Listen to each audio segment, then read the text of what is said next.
मुझे ऐसा लगता है कि इस मंडली में कुछ लोग ऐसे जरूर होंगे जो बाइबल को एक कमांडमेंट की नहीं परंतु एक एडवाइस की बुक समझते हैं। बहुतों को लगता है ये एडवाइस है, हाँ प्रार्थना करो, पर मैं आपको बताना चाहता हूं प्रार्थना करो ये एक सलाह नहीं, ये एक आज्ञा है और आज्ञा न मानना पाप है। मैं ये कहना चाहता हूं जो व्यक्ति प्रार्थना नहीं करता वो पाप करता है। आपका जब मन करे तब प्रार्थना करेंगे, जब आपको ठीक लगे तब आप प्रार्थना करेंगे, जब आपको ठीक न लगे तो आप प्रार्थना करेंगे। आप 2 महीना प्रार्थना नहीं करेंगे, फिर 6 महीने तक उपवास प्रार्थना करेंगे। खुदा को ये चीजें कोई जरूरत नहीं है आपकी। कितने लोगों ने बाइबल के अंदर ये वर्ड पढ़ा है, गिव अस अवर वीकली ब्रेड? पढ़ा है कोई? किसने तो पढ़ा होगा। जो सोए हैं कहेंगे जय मसीह की। चलिए, मुझे पता है कभी कभी हम लोग थोड़ा, क्या आपने बाइबल में कोई ऐसा वचन पढ़ा है जिसमें लिखा है गिव अस अवर वीकली ब्रेड, हमारे हफ्ते भर की रोटी हमें दे? हाँ, परमेश्वर एक हफ्ते का मन्ना एक दिन में दे सकता था, लेकिन फिर भी वो उन्हें हर दिन बुलाता था। एक वही समय था जब वो ऊपर निहारते थे, आपको पता है? और परमेश्वर तरस जाता था कि कब ये ऊपर देखेंगे। चलो भाई, मरने के बहाने ही पर देखो तो सही। आज भी परमेश्वर बहुत सारे लोगों की दुआओं के लिए तरस जाता है। आज मैं आपको समझाना चाहता हूं कि आपके अंदर जब आप अकेले हो तो परमेश्वर से मुंह खोल के दुआ करने का, और जब आप पब्लिकली हो तो आपको परमेश्वर से मन में दुआ करने का एक जुनून होना चाहिए। हर समय मुंह नहीं खोला जाता, थक जाएंगे।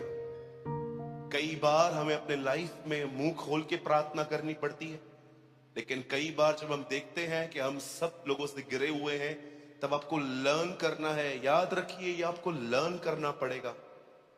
कोई टीचर, कोई शिक्षक आपको ये नहीं सिखा सकता, ये आपको आत्मा से लर्न करना पड़ेगा। और अगर आप ये नहीं करोगे, मैं आपको बताना चाहता हूं, आपको लगता होगा मैं नेगेटिव बात कर रहा हूं, मैं नेगेटिव नहीं, मैं प्रैक्टिकल बात कर रहा हूं। अगर आपके जिंदगी में आपने निरंतर इस तरह दुआ करना नहीं सीखा, मैं आपको बताना चाहता हूं आपका नकारात्मक मन ही आपको मार देगा। क्योंकि हमारे मन में जो कुछ पैदा होता है वो बुरा ही होता है। ये मैं नहीं, कलाम पाक कहता है। आइए हम शुरू करते हैं।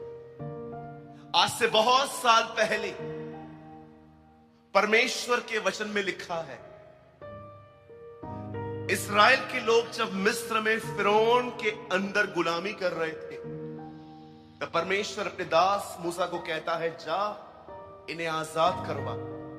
वो तुझसे कहे कि किसने तुझे भेजा है, तो मेरा ये नाम बताना उनको, मैं हूं।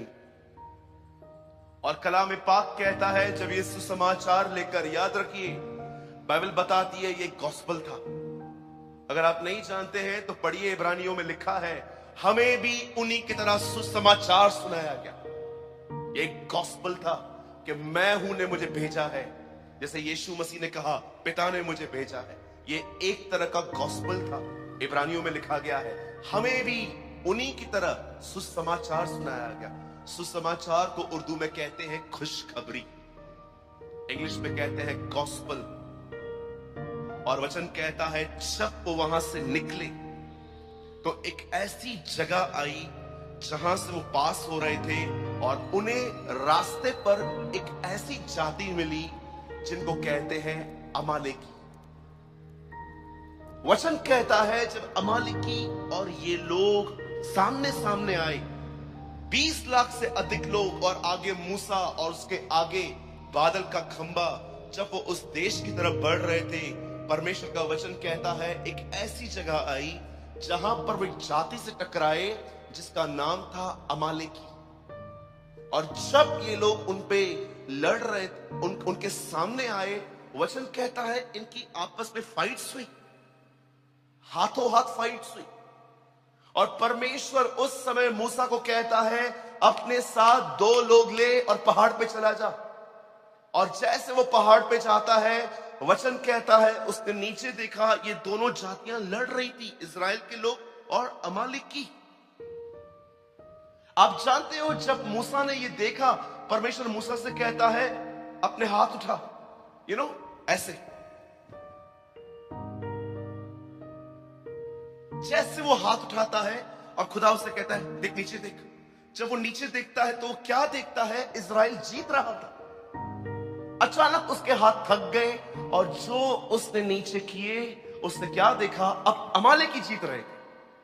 तब वो जान गया कि खुदा ने मुझे यहां पर 2 लोग साथ क्यों दिए हैं, इसलिए ताकि मेरे थके हुए हाथों को वे संभाले। और कलाम पाक कहता है जैसे जैसे उसने अपने हाथ ऊपर रखे, नीचे हालात बदल गए। और वचन कहता है एक व्यक्ति की प्रार्थना के कारण, वचन कहता है इस्राएल जीत गया। लिसन, आज से बहुत साल पहले परमेश्वर के वचन में लिखा गया है, एक व्यक्ति था, वो जानता था कि परमेश्वर एक ही है और उसका नाम, परमेश्वर का नाम यहोवा है। वो यीशु मसीह को नहीं जानता था, वो उसे यहोवा नाम से पहचानता था। जैसे हम आज ट्रिनिटी को जानते हैं, father, son and the holy spirit, उस पर यह कभी प्रकट नहीं किया गया था। वो मात्र जानता था कि मेरा एक ही परमेश्वर है जिसने मूसा के द्वारा शरीयत दी है मुझे। और वचन कहता है जब वो गुलामी में चला गया, वो बचपन से वहां पर एक ही परमेश्वर के सामने झुकता था। एक दिन जब उसे गवर्नमेंट एम्प्लॉय बन गया, वो एक सरकारी सर्वेंट बन गया, एक गवर्नमेंट का सर्वेंट बना। वचन कहता है लोग उसके काम के अंदर गलतियां ढूंढने की कोशिश करते थे, पर उन्हें कोई गलती नहीं मिली। और अंत में उन्होंने एक बात देखी कि इस व्यक्ति के अंदर सिर्फ एक ही दोष लगा सकते हैं हम, कि ये व्यक्ति परमेश्वर को छोड़ किसी के सामने नहीं झुकता। इन लोगों ने एक ट्रिक चली, एक प्लान किया। राजा के सामने बोल के आते हैं, राजा तू चिरंजीव रहे, तू युगानुयुग जिंदा रहे, हमें ये बहुत अच्छा लगेगा कि अगर हम हर दिन तेरे सामने सजदा करके उसके बाद अपने कामों पे जाएं। राजा ने कहा यस, डन, हो गया। और जब दानियल को यह बात पता चली कि फतवा निकल चुका है कि राजा से विनती की जाए और किसी के सामने हम नहीं झुक सकते, तब परमेश्वर के वचन में लिखा है वो जानता था जो ये न करेगा वो मरेगा। आज भी आप देखिए सेम चल रहा है, आज भी इतिहास। आज भी जब हम लोगों से कहते हैं यीशु को छोड़ कोई परमेश्वर नहीं है, तो वो आज भी आपको कहेंगे आप बड़े नैरो माइंडेड हो, सब रास्ते एक ही तो है, आप यहां से आओ हम वहां से आएंगे। मैं आपको कहना चाहता हूं सारे रास्ते एक है। मैं आपको बताना चाहता हूं वहां यीशु नहीं है, इट्स नॉट देयर। परमेश्वर का वचन कहता है, यीशु ने कहा मैं ही मार्ग, सत्य और जीवन हूं, मेरे द्वारा कोई बाप तक नहीं पहुंच सकता। He is alone, वो एकमात्र रास्ता है और कोई रास्ता नहीं है। मैं आपसे एक सवाल पूछना चाहता हूं, आप मुझे बता सकते हैं अगर आप इस शंका में जी रहे हैं कि सब एक ही है, मैं आपसे एक सवाल पूछना चाहता हूं, कभी आपने बचपन से कोई ऐसा सुना है जो आपको कहे आई लव यू?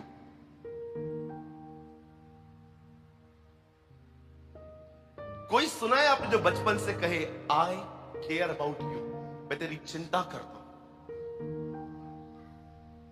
कभी आपने बचपन से सुना है कोई ये कहे कि तू पाप करेगा तो नरक में जाएगा? हाँ बोलिए। ये किया तो ये हो जाएगा, ये नहीं किया तो ये हो जाएगा, इस दिन पे नॉनवेज खाया तो खत्म हो जाएगा। Rules rules rules rules rules. खुदा किधर है? दुनिया कहती है जैसी करनी वैसी भरनी, पर बाइबल बताती है जो तुमने किया है उसका उससे क्रूस पे भुगतान किया।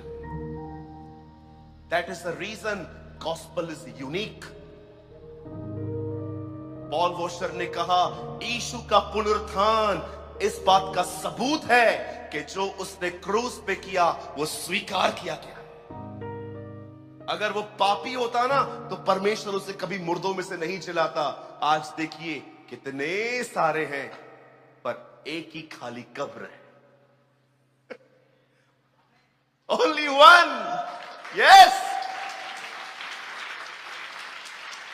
सब चले गए, लेटे हुए हैं, समाधियां परम पूज्य सब बैठे हुए हैं। एक ही है जिसकी कब्र खाली है, वही यीशु मसीह है।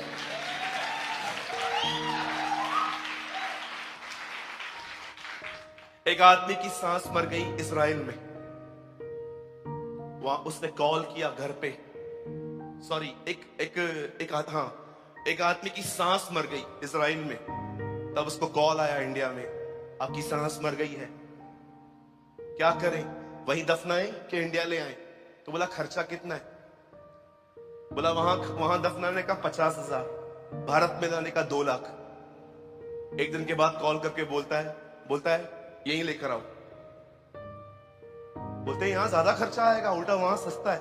बोला नहीं, मैंने सुना है वहां का इतिहास बहुत डिफरेंट है, तीसरे दिन लोग मुर्दों से जिंदा हो जाते।